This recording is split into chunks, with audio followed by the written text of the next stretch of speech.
আমি যখন math অলিম্পিয়াডের student ছিলাম তখন থেকে হচ্ছে একটা জিনিস খেয়াল করতাম যে আমাদের ম্যাথ অলিম্পিয়াডের যে ট্রেনিং ক্যাম্পগুলো ওগুলোতে মেয়েদের পার্টিসিপেন্ট খুবই কম।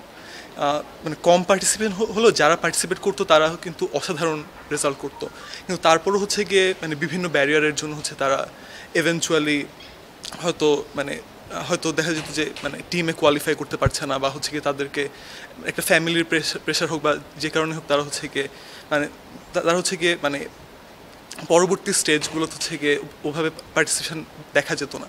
তো তখন থেকে হচ্ছে এটা আমাকে খুব ভাবাতো যে হচ্ছে গিয়ে মানে তারা তো আসলে মানে মেধায় তো ছেলেদের চেয়ে কোনো অংশে কম না, কিন্তু তার উপর হচ্ছে গিয়ে তাদের একটা অপরচুনিটির অভাব রয়ে যাচ্ছে।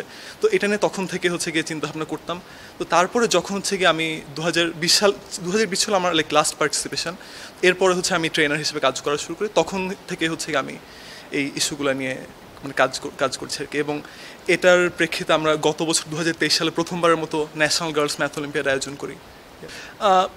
আমি মনে করছি গিয়ে তাদের যথেষ্ট ক্যালিবার আছে আরও ভালো করার।